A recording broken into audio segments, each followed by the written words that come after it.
CIA taught me that most men are too weak to survive on their own. Without backup, without gear, without orders, they're going to panic. 99% of people fall into this group. The question is, are you one of them, or do you have the skills to survive on your own? That's the question we're going to answer today, and I'm going to make sure you get the skills to not be part of those 99% of weak men. The first reality you have to understand is that no one is coming to save you. There are so many sayings out there that help reiterate this very simple truth. Nobody cares about you as much as you do.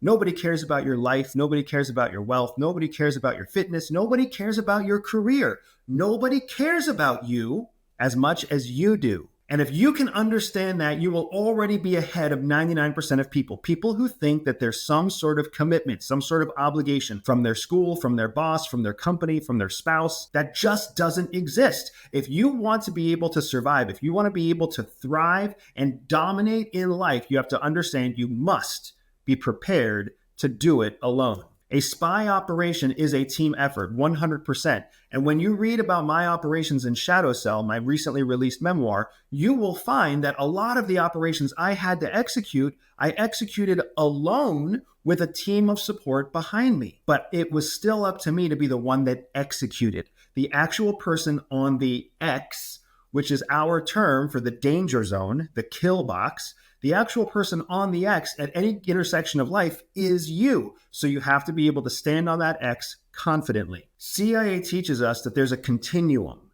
between security and convenience. And because you're always on that continuum, you can slide one way or the other. And the more you slide towards being secure, the less convenient things are. And the more you slide to being convenient, the less secure things are. We live in a world where most men are far to the convenient side of the scale. They don't know how to pick a restaurant, so they look at the reviews on their phone. That's convenient. They want to be able to track their budget and track their spending, so they use an app on their phone. That's convenient. They want to be able to have a car that starts while they're sitting in the house and they don't have to go outside in the cold, so they use an electric starter. That's convenient. None of these are actually secure. If you want to be secure, you walk your ass out to the cold car and start the car while you're still behind the wheel. You go to a restaurant that you have cased for yourself. You have eaten there yourself. You know what the food is like. You know who the people are. That's secure. There's always going to be a competition between security and convenience in our life. And the people who are taking advantage of us understand that. So all of your apps, all of your technology, all of your services are trying to make life more and more convenient, but that makes it less and less secure, which is a big part of why people think others are out there to help. The idea that someone is going to help you is a convenience. It is not something that keeps you safe. If you depend on help for success, you are not secure. But wait a second. Aren't we all supposed to be confident enough to ask for help when we need it? That's not what I'm saying. Yes, you are supposed to be able to be confident enough and understand when you should ask for help. We are asking whether or not in an emergency or in a situation of panic, are you able to fend for yourself and protect those around you, whether they're your loved ones, your family, or your friends? That's the question we're trying to look into. You already know that you can't survive on your own. You already know that without your conveniences, you would be lost if you didn't have a phone, if you didn't have a cell signal, if you didn't have a battery, if you didn't have a car, you would be doomed. If that's the case, I have a couple exercises for you to help strengthen yourself up and move from the 99 to the 1%. First, I want you to spend a single day not asking for any help. And when I say you're not going to ask for help, you're not going to ask for help from the internet. You're not going to ask for the help from YouTube. You're not going to call your mom or dad and ask for help. You're not going to call your neighbor and ask for help. You're going to try to figure it out yourself, whatever that thing happens to be. If you need to fix your own windshield wiper, go ahead and see if you can figure it out yourself. Are you able to open the hood? Are you able to find the right wrench? Are you able to even see how your windshield wiper connects to the windshield wiper motor that drives it up and down? These are very valid, powerful learning experiences for you to struggle through. So go ahead and give yourself permission for one day, 16 waking hours, to just not ask for any help and see how far you can get without people, without internet, without conveniences. The second thing I want you to do is for 3 days, I want you to take total control of one element of your life. It could be your workout, it could be your finances, it could be your cash flow, it could be keeping your house clean. You can pick whatever one area you want, but for 3 days, you take total and complete control of it. Meaning, you don't ask someone for help, you don't remind someone else to do it. If someone else is already taking action, you beat them to the action. So if your wife or your girlfriend already unloads the dishwasher in the morning, for the next 3 days, set your alarm ahead of her alarm so that you can empty the dishwasher before she has a chance to do it. Why am I asking you to do this? Because I want you to see what happens when the people around you watch you take control. The dynamic totally changes. They go from thinking that they have power to recognizing that you have power. And that's attractive, it's encouraging, it's confidence building, and all of that beneficial emotion will flow into you and you will see the power of not being weak.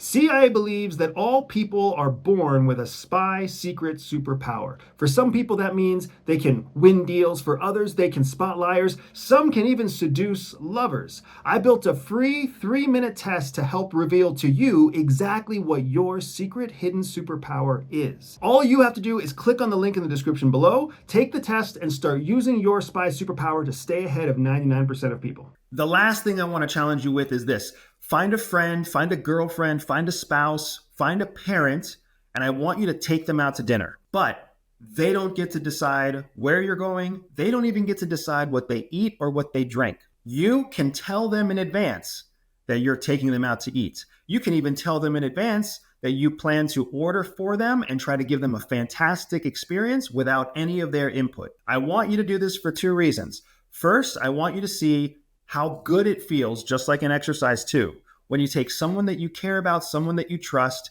and you take complete control over their safety, their well-being, and their health. I want you to see how good it feels to do that right, or how hard it is to do it right if you've never done it before. The second reason I want you to do this is because I want you to see whether or not your target person lets you take that much control. Do they argue with you? Do they debate? Do they say that they're not comfortable letting you take control? If so, these are all excellent indicators that you are part of the 99% of weak men who cannot take control, and that the people around you actually already see you as somebody who is not in control.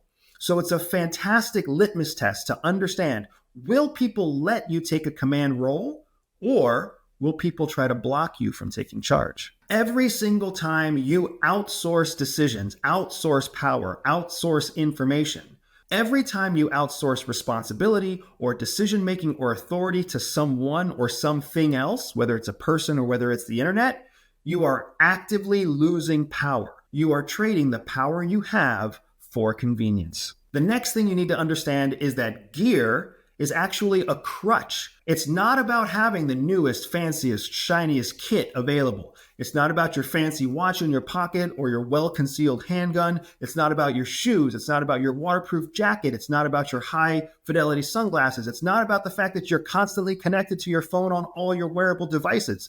All of that tech, all of that gear weighs you down and holds you back. What CIA teaches us is that we have to be maximally resourceful and adaptable. We have to be able to find and source whatever materials we need from the place where we are. If you think about how a field operator works, anywhere you happen to be in the world, you have to be invisible. Well, if you're carrying some sort of specific gear, some sort of custom gear, expensive gear, American gear, brand new gear, if you're carrying anything like that on your person and it's not available in that indigenous environment, it's going to stick out. You're going to stick out with it. And if there is a threat in the local area, the first thing that threat is going to target is whatever gear it sees as some source of threat against its success. So you need to find some way to succeed, thrive, and survive without the gear. Our culture has become so gear-focused, it's sometimes hard to imagine all the different areas where we rely on kit to get through the day. Think about all the specialty apps you have on your phone. Think about all the things that you wear on your person, whether it's a watch, whether it's sunglasses, whether it's some sort of hidden belt, whether it's some sort of shoes with a fancy lace or a fancy strap. You have gear all over and all around you. It's in your car, it's in your kitchen, it's under your seat, it's built into your driver's interface, your operating system on your car. Gear has become a crutch that's so complicated and so modern and so sophisticated that men have forgotten how to walk, how to just move from point A to point B without any assistance from outside. You can use landmarks to navigate around your neighborhood. You don't need a mapping app. You can use a standard blade to cut open anything you need to cut. You don't need a fancy tactical switchblade. You can miss a few messages or phone calls without having it go to your smart watch. These are all areas of your life that you might actually find you enjoy more if you can simplify more, because you take away the crutches, and as you walk on your own 2 feet, you get strong again. So here's the question. Are you part of the 99% relying on crutches right now? Or are you part of the 1% that knows you could live your life crutch-free? Regardless of where you land, here are a few exercises for you to practice. For the next 24 hours, I want you to turn your phone off. No phone at all. Don't even let it turn on. Yes, you're going to miss phone calls. You're going to miss text messages. You're going to miss important announcements. Let them go. Watch how you won't lose any friends. Your girlfriend won't break up with you. Your friends aren't going to start to hate you. And you're going to find that you really experience life a completely different way for those 24 hours. Take a walk when you want to take a walk. Read a book when you want to read a book. Take a dump when you want to take a dump. And don't let anything interrupt your experiences in that moment. Let the gear go. The second thing I want you to do is learn how you start to build systems to support yourself when the gear goes away. You'll start to actually have a plan for how you walk and where you walk so you can find your way home again. That system is far superior than any tech that you're using as a crutch. If you keep track of what the houses look like and what the street names are, where you turn left and where you turn right, where you cross the road, if you keep track of that, you're building a system, and that system is your system, and it's a reliable system. And most importantly, it doesn't include any outside gear to make the system rock solid. You can build systems for everything from memory to diet, to fitness, to movement, and that's exactly what elite operators do. They plan and build systems that will withstand the test of time and an absence of gear and resources. The last thing I have to challenge you with is I need you to learn to let go of efficiency and optimization. When things are optimized, when things are efficient, they land on the convenience side of the continuum between security and convenience. So the more efficient and the more optimized things are, the more convenient they are. But that doesn't make them secure. If you want to be able to survive in the hardest situations and also be able to give others the confidence that you could keep them safe in those dangerous situations, you need to learn how to exist on the security side of the spectrum just as much as you already know how to master the convenience side. You don't need a new tool to make you stronger. You need to recognize you are the weapon, the best weapon that you could have in your arsenal. The last question I have for you is probably the hardest and most humbling of all the questions, and it's this. Do you seek other people's approval before you take action? Approval is addictive. Approval has been conditioned into you since you were a child. You had to learn how to ask permission. You had to learn how to ask forgiveness. You had to learn how to ask for favors. You had to learn how to ask for opinions and suggestions and recommendations. You have been programmed to not take action until someone else gives you a green light. That's what we all have been programmed to do. But 99% of people are still trapped in that programming, and 1% of us have let it go. Which side are you on right now? If you find yourself as part of the 99, addicted to approval, it's time to get sober. I'm going to show you how to let that go and start moving into the space of the 1% where we seek no approval or permission from anybody. One of the best and most relevant examples that I can give you about how approval has no power is actually using myself as the guinea pig. I have gone viral 27 times in the last 3 years across 2 primary platforms, YouTube and Meta. And if you look at any of those viral moments, and if you check out the comments on any of those viral pieces of content, here's what you will find. The vast majority of the comments are negative. People are not approving of what I'm saying. They're not agreeing with my message. They're not clicking the like button in the fucking post. They don't like me. They don't approve of me. They don't agree. And yet still, all of that activity is sending me viral. I'm not sending myself viral. I'm not saying I'm the smartest guy in the room. I'm saying people hate me. And because they hate me, they disapprove of me. They launch me into the stratosphere. Think about what that means for you. You're seeking approval all the time, and it's the pursuit of that approval that keeps you average. If you want to break out of average, you have to be willing to let go of the addiction that we have to approval, that need that's been programmed into us. You will get incredible results when you stop waiting for applause, when you start realizing that you can survive and thrive without any backup, without any gear, and without anyone else's permission. So what are the exercises to get you out of the 99% and into the 1% by abandoning this idea of approval? First, there's something you've been waiting to do.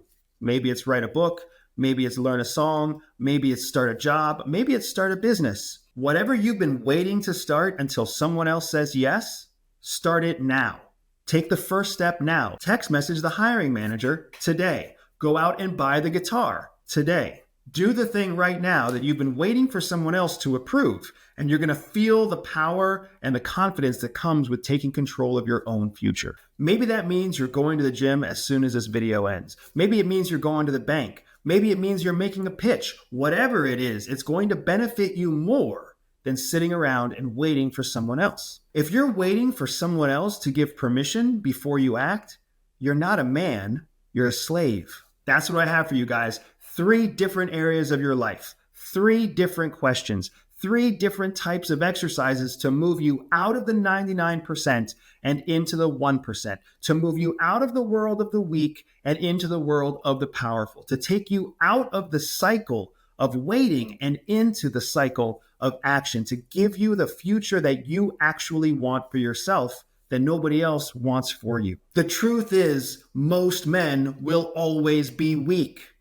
It's probabilities, it's convenience, it's predictable. And they will always be weak because they need backup to be brave. They need kit to be confident. They need approval to be assertive. And that will be their undoing. Don't let yourself be part of that group. Join the 1%. Be better, be smarter, be stronger because you learned a little bit here today. I'll see you on the other side.